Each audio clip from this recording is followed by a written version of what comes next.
Saudara-saudari yang terkasih, seperti saya katakan dalam kata pengantar bahwa bacaan-bacaan hari ini berbicara tentang kebijaksanaan yang sebenarnya berkaitan dengan kerajaan Allah. Biasanya minggu-minggu terakhir sebelum masa Advent yang dibicarakan itu tentang berkisar tentang akhir zaman. Lalu akhir zaman itu seperti apa? Saya tidak membahas itu, melainkan saya mengajak Anda semua untuk merenungkan apa itu kebijaksanaan.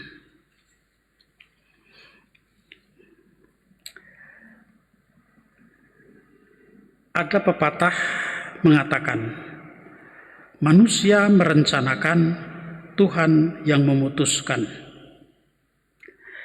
Kebijaksanaan Tuhan itu tidak selalu cocok dengan kebijaksanaan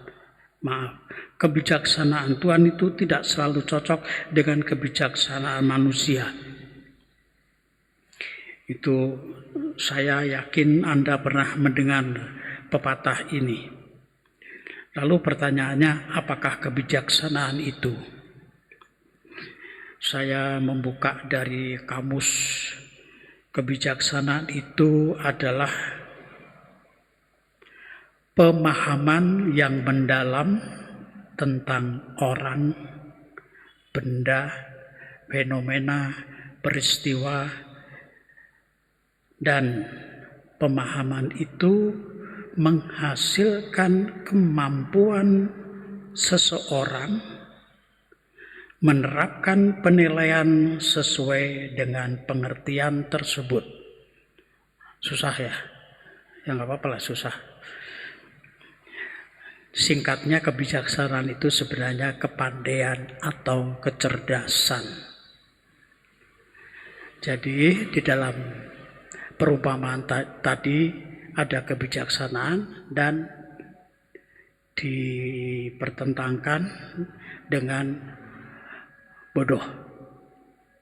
Bijaksana artinya juga cerdas, pandai, dan diperlawankan dengan sebaliknya bodoh. Atau kalau saya mengatakan bodoh itu terlalu radikal ya, mungkin tidak bijaksana. Mungkin, tapi ya sama saja sebenarnya. Di dalam bacaan pertama, kebijaksanaan itu kalau kita memperhatikan apa yang dikatakan dalam bacaan pertama, kebijaksanaan itu bersinar dan tidak dapat layu, mudah dipandang oleh yang kasih kepadanya dan ditemukan oleh mereka yang mencarinya. Ia mendahului memperkenalkan diri kepada orang yang menginginkannya. Kalau kita berhenti sampai di sini, saya membayangkan kebijaksanaan itu seperti, ya maaf ya, gadis remaja.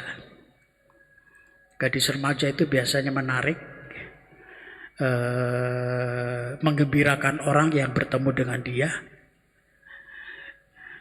Kalau cowok remaja kayaknya sih enggak ya. Minimal saya enggak tertarik cowok remaja. Nah, dari situ siapa? Orang pasti akan menerima dengan senang kalau si gadis ini atau remaja ini datang kepada kita dengan senyumnya, dengan kelincahannya, dengan kegembiraannya. Ini yang digambarkan di dalam bacaan pertama ini. Seperti itu. Sehingga semua orang diandaikan mau menerima dia, dan dia pun sungguh mau dekat dengan semua orang. Pengalaman penulis kitab kebijaksanaan seperti itu, bahwa kebijaksanaan Allah itu seperti itu. Bahwa kebijaksanaan itu dekat dengan manusia dan akan selalu siap sedia untuk datang bagi semua orang yang mencarinya. Itu kebijaksanaan yang digambarkan di dalam bacaan pertama tadi. Merenungkan kebijaksanaan merupakan pengertian sempurna. Jadi kebijaksanaan itu adalah pengertian sempurna, pemahaman yang sempurna, dan siapa yang berjaga karena kebijaksanaan segera akan bebas dari kesusahan. Sebab kebijaksanaan sendiri berkeliling mencari orang yang patut baginya. Silakan Anda merenungkan, membayangkan, berimajinasi tentang kebijaksanaan dalam bacaan pertama ini. Sungguh indah. Yang kedua, berkaitan dengan kebijaksanaan. Lalu, apa itu kebijaksanaan? Atau orang yang bijaksana itu seperti apa? Bijaksana itu seperti apa? Bijaksana itu kata sifat dari kebijaksanaan. Bijaksana itu saya mengambil beberapa dari kamus, bisa diartikan wise, dari kata wisdom. Kemudian wise itu dalam bahasa Jawanya itu arif, budiman, cerdas, waspada. Kemudian bijaksana juga bisa diterjemahkan dengan touchful, berpikir secara mendalam. Kemudian prudent, hemat, hati-hati, tidak sembrono.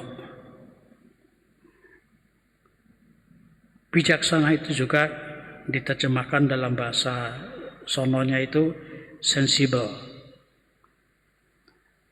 Sensible ini adalah berakal sehat, berpikir sehat, waras. Nah, ini beberapa arti wisdom, wise, yaitu bijaksana. Maka dalam kutipan bacaan pertama bagi kita sebenarnya, tadi saya mengatakan seolah-olah seperti gadis remaja, tetapi sebenarnya kitab kebijaksanaan itu sebagai pralambang dari Yesus Kristus sendiri. Yesus Kristus adalah kebijaksanaan Allah, kebijaksanaan sejati, kebijaksanaan yang sempurna. Dan Ia menerangi siapa saja yang percaya kepadanya dan membuat mereka yang percaya kepadanya menghasilkan buah kehidupan kekal. Jadi orang yang menerima Yesus pasti akan menerima kemampuan, kecenderungan yang baik dan menghasilkan buah kehidupan. Maka dalam bacaan kedua, surat kepada umat di Tesalonika dikatakan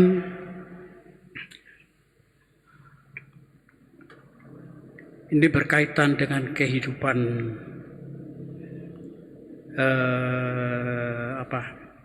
akhirat, zaman akhirat, di mana saudara-saudara, kami ingin agar kamu mengetahui tentang orang-orang yang sudah meninggal, supaya kamu jangan berduka cita seperti orang lain yang tidak mempunyai pengharapan. Apa yang dimaksudkan oleh Paulus dengan ayat ini? Bahwa mereka yang percaya kepada Kristus sebagai kebijaksanaan Allah, sebagai kebijaksanaan sejati, mereka tidak akan mati. Mereka akan menikmati hidup bersama Kristus di dalam kerajaannya. Karena kalau kita percaya bahwa Yesus telah mati dan telah bangkit, maka kita percaya juga mereka yang telah meninggal dalam Kristus akan dikumpulkan Allah bersama dengannya. Ini kata-kata Paulus kepada umat di Tesalonika, di mana semua orang yang percaya, yang berarti pula bahwa ia boleh dan menerima kebijaksanaan Allah, yaitu Kristus sendiri. Yang percaya kepadanya akan selamat, akan dikumpulkan dan akan diundang di dalam perjamuan abadi. Dari permenungan surat Rasul Paulus itu juga ditegaskan oleh Santo Yohanes dalam suratnya. Mereka yang dipercaya, diserahkan kepadaku, mereka tidak akan kubuang. Demikian kata Yesus kepada para muridnya. Artinya bahwa Yesus menjamin mereka-mereka yang datang dan percaya kepadanya dan memiliki kebijaksanaan sejati, yaitu Dia sendiri yang juga dikatakan sebagai kebijaksanaan Allah, bahwa Dia wafat dan bangkit. Saudara-saudari yang terkasih, dari dua hal dari surat-surat Paulus dan surat kitab kebijaksanaan ini, kita boleh kembali kepada Injil perumpamaan tentang 5 gadis bodoh dan 5 gadis yang bijaksana.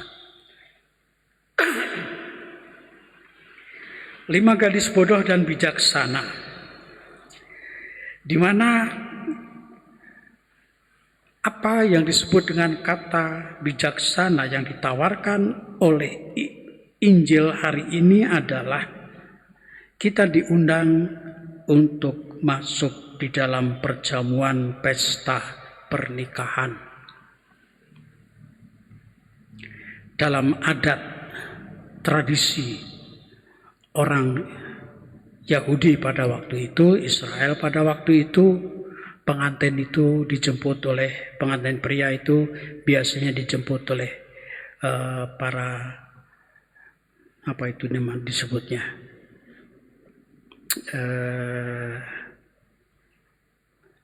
kalau orang Jawa disebutnya pager ayu. Gadis-gadis yang belum menikah itu ditugaskan untuk menyambut mempelai pria. Jadi tradisi itu di Indonesia juga ada. Jadi bukan hanya di Israel pada zaman Yesus, sampai sekarang pun di sekitar kita ada. Hanya sekarang tidak ada karena pengantin tidak ada, berkurang karena juga corona. Nah, 5 gadis bijaksana. Bahwa 5 gadis bijaksana ini menggambarkan 5 gadis ini adalah orang yang mempunyai kebijaksanaan, dia waspada, dia cerdas, dia tahu, bukan hanya tahu saja tetapi mengerti kalau menyambut pengantin, apalagi pengantinnya telat, pengantinnya terlambat, ada gangguan dan seterusnya. Persediaan yang paling utama adalah obor atau apa tadi? Bukan obor, bukan pelita. Ya pasti orang membawa pelita kemana-mana itu harus bawa minyak. Kalau hanya pelitanya doang, habis, udah selesai. Nah, 5 gadis bijaksana ini tahu resiko kalau saya tidak siap-siap betul, tidak siap sedia, maka bijaksana dalam gadis yang bijaksana ini, dia tahu, waspada, dan berpikir secara mendalam apa yang akan terjadi next. kalau kurang persiapan. Nah, kebijaksanaan seperti inilah yang sebenarnya diungkapkan oleh Yesus, di mana setiap orang yang mau menerima Yesus hendaklah menjadi orang yang bijaksana. Menjadi orang bijaksana, dia tahu persis risiko apa yang harus saya hadapi. Tahu persis yang harus saya lakukan. Tahu persis apa yang kalau saya tidak melakukannya, tidak mempersiapkannya dengan baik. Maka kebijaksanaan itu, kalau pernah Anda mendengar kata filosofia, itu artinya cinta akan kebijaksanaan. Itu letterlek diartikan dalam bahasa Yunaninya adalah cinta akan kebijaksanaan. Kebijaksanaan bukan hanya sekedar bahwa saya mengerti tentang sesuatu, tetapi mendalami apa yang akan terjadi tentang segala peristiwa, fenomena, kejadian, barang, orang. Unsur-unsur yang eksistensial inilah yang dimengerti di dalam kata kebijaksanaan. Bukan hanya sekedar menjadi orang bijaksana, pandai dan bodoh, tidak. Pemahaman yang sungguh-sungguh dalam, ada keseriusan dalam bagi seseorang yang mau menangkap kebijaksanaan Allah ini. Demikian juga dalam gereja Katolik ada 3 hal: iman, harapan, dan cinta kasih. Ini kebijaksanaan bagi kita semua, di mana orang beriman itu bukan hanya sekedar saya beriman, saya percaya doang. Tidak cukup. Orang beriman percaya, tetapi saya juga punya pengharapan. Pengharapan akan masa depan, pengharapan akan hidup sesudah hidup di dunia ini. Ada dunia yang lain. Ada dunia yang sejati. Dan itu ditawarkan oleh Yesus kepada kita, itulah yang diberikan kepada kita. Dan kebijaksanaan yang sekarang yang diberikan oleh Yesus adalah supaya kita bisa masuk di dalam kerajaan, dalam pesta pernikahan itu. Jalannya selain menjalankan kebijaksanaan ini adalah kebijaksanaan di mana yang disebut dengan juga cinta kasih. Itulah jembatan yang harus saya lalui untuk sampai pada kerajaan Allah itu, pesta perjamuan itu. Maka hidup di dunia ini bukan hanya sekedar kita memenuhi kebutuhan-kebutuhan duniawi, kebutuhan hidup secara fisik saja, tetapi kita diajak untuk juga bahwa sarana dunia yang diberikan kepada kita ini adalah hanya sekedar sarana untuk mewujudkan cita-cita Allah di dalam menyelamatkan manusia. Maka apa yang segala sesuatu yang kita miliki menjadi alat untuk menjalankan kebijaksanaan Allah di dunia ini. Semoga tawaran kebijaksanaan Allah pada bacaan hari ini menjadi pemicu kita menjadi manusia-manusia beriman yang lebih baik, lebih bijaksana, lebih berani di dalam mengamalkan cinta kasih, dan terlebih kita mempunyai harapan yang teguh. Amin.